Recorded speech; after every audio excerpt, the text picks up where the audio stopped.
Assalamualaikum warahmatullahi wabarakatuh. Perkenalkan, nama saya Divo Finanda, NIM 23338006. Selanjutnya, teman saya, Perkenalkan, nama saya Fatih Sufarian dengan NIM 23338008. Baiklah, perkenalkan nama saya Lutfi Zaki dengan NIM 23338087. baiklah saya sebagai moderator akan menjelaskan materi yang telah kami simpulkan. Baik, yang pertama materi tentang matriks, yaitu matriks adalah suatu struktur data dalam matematika yang terdiri dari elemen-elemen yang disusun dalam baris dan kolom. Biasanya dipresentasikan dalam bentuk tabel persegi panjang dengan ukuran tertentu, di mana di setiap elemen memiliki posisi yang ditentukan oleh indeks baris dan indeks kolomnya. Contohnya sebagai berikut. Matriks memiliki beberapa jenis. Yang pertama, matriks 0 adalah matriks di mana semua elemennya memiliki nilai 0. Biasanya dilambangkan dengan 0. Contohnya pada di bawah ini.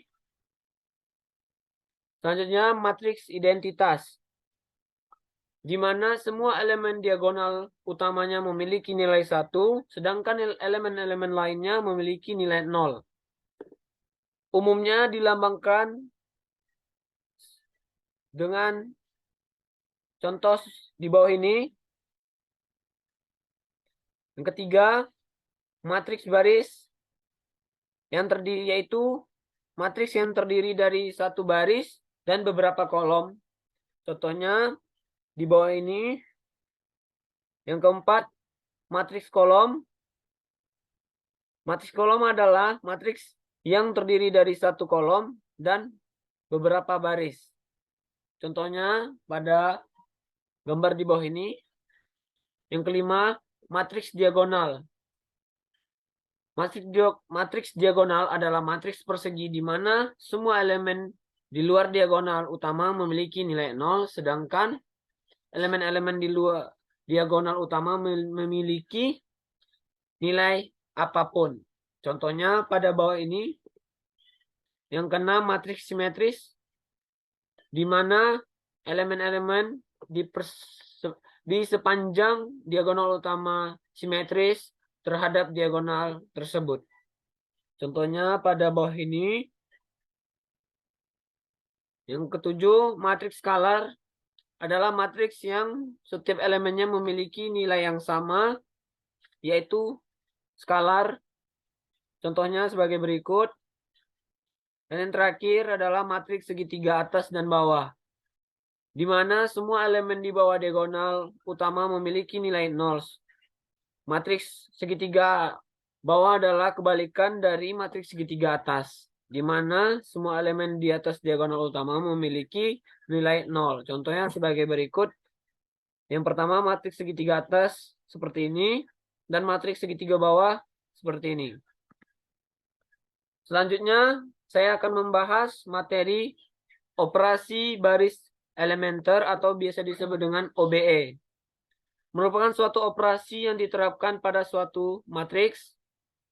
Biasanya digunakan untuk menentukan inverse suatu matriks dan menyelesaikan suatu sistem persamaan linear.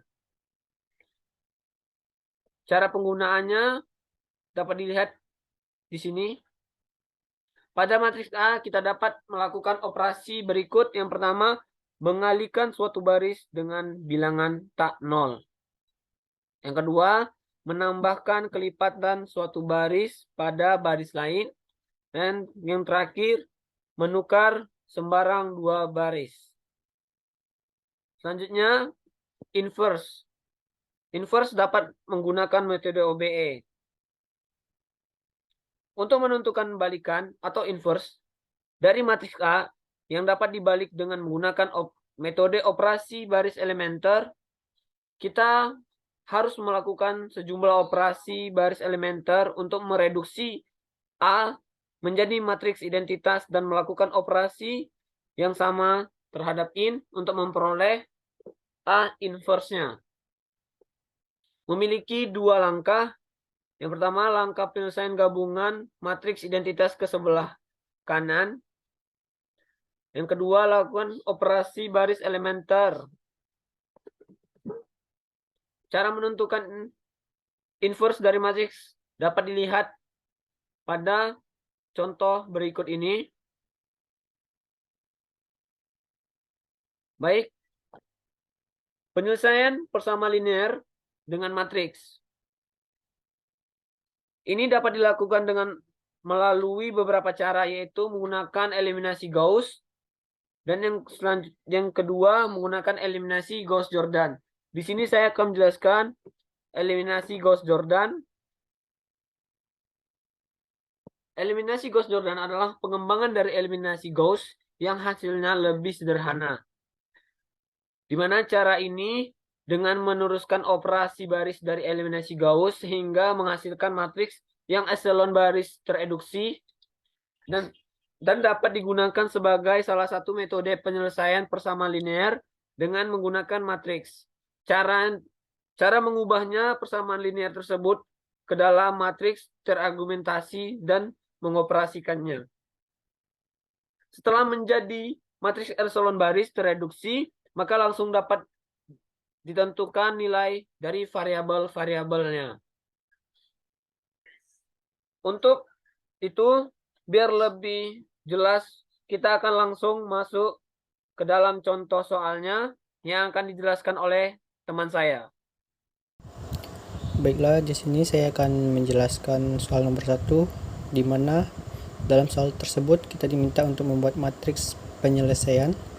Yang kedua, harga setiap produk. Baiklah, yang pertama adalah matriks penyelesaian. Di sini saya mendapatkan dua buah matriks penyelesaian.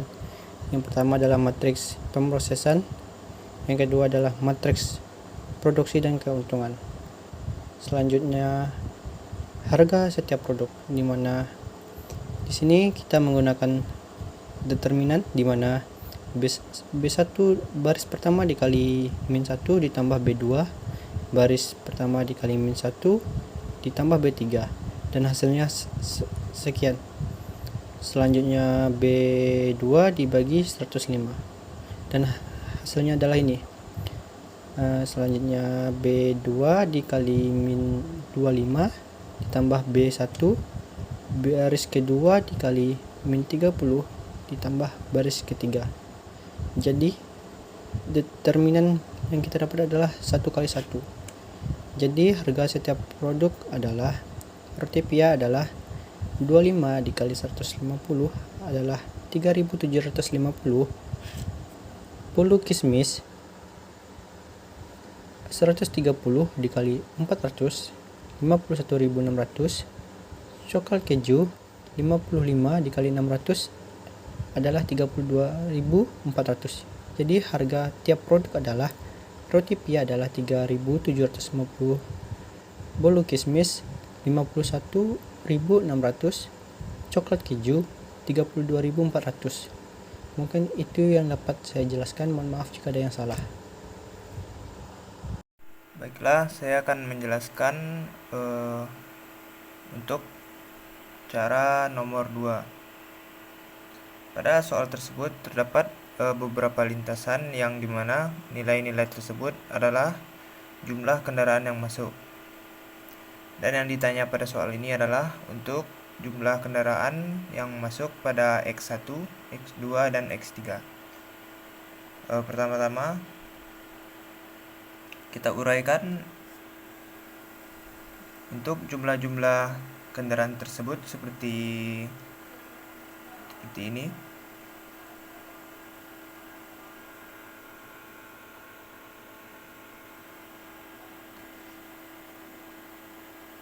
Kemudian setelah mendapatkan hasil dari 560, 490, 700, dan 770, selanjutnya kita menggunakan sistem SPL, yang dimana untuk mendapatkan X1, X2, dan X3 nya.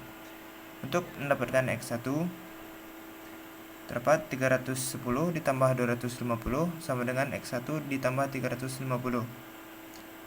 Selanjutnya 560 sama dengan X1 ditambah 330. X1 nya kita pindahkan ke kiri dan menjadi sama dengan 560 dikurang 330. Dan dapatlah hasil dari X1 adalah 230.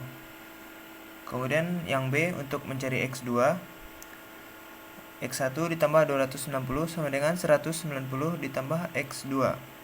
Karena X1 sudah kita cari tadi dan mendapatkan hasilnya, tinggal kita masukkan yaitu 230 dan ditambah 260 sama dengan 190 tambah X2 sama dengan 490 sama dengan 190 ditambah X2. X2 nya kita pindah ruaskan ke kiri dan sama dengan 490 dikurang 190 dan mendapatkan hasil X2 300. Dan yang terakhir adalah untuk X3 yang pada langkah C, yaitu X2 yang sudah didapatkan hasilnya tadi ditambah 400 sama dengan 290 tambah X3, kemudian 300 ditambah 400 dikurang sama dengan 290 tambah X3. 700 dikurang sama dengan 290 ditambah X3. X3 nya kita pindah ruaskan ke kiri dan menjadi sama dengan 700 dikurang 290. Dan untuk X3 kita dapatkan hasilnya adalah 410 dengan menggunakan metode SPL linear. Jadi kesimpulan yang kami dapatkan tentang penyelesaian matriks yaitu yang pertama, penyelesaian masalah matriks melibatkan operasi penjumlahan, pengurangan, pengalihan, dan inverse matriks. Yang kedua, penjumlahan pengurang matriks dapat dilakukan jika matriks memiliki dimensi yang sama. Yang ketiga, perkalian matriks dilakukan dengan mengalihkan elemen-elemen matriks dalam kombinasi yang tepat dan hasilnya memiliki dimensi yang berbeda. Yang keempat, matriks hanya dapat dilakukan dengan matriks persegi, yaitu matriks dengan jumlah baris dan kolom yang sama. Yang kelima, determinan. Matriks digunakan dalam beberapa aplikasi seperti mencari inverse matriks, penyelesaian persamaan linear, dan menghitung luas atau volume. Dan keenam, sistem persamaan linear dapat dipecahkan menggunakan matriks dengan mengalihkan kedua sisi persamaan dengan inverse matriks. Dan yang terakhir, penyelesaian masalah matriks memiliki banyak aplikasi dalam berbagai bidang seperti ilmu komputer, fisika, ekonomi, dan teknik. Baiklah, kesimpulan ini yang kami dapatkan tentang penyelesaian masalah matriks tanpa memperdalam detailnya. Baiklah, saya akhiri. Lebih dan kurang mohon maaf. Assalamualaikum warahmatullahi wabarakatuh. Waalaikumsalam warahmatullahi wabarakatuh.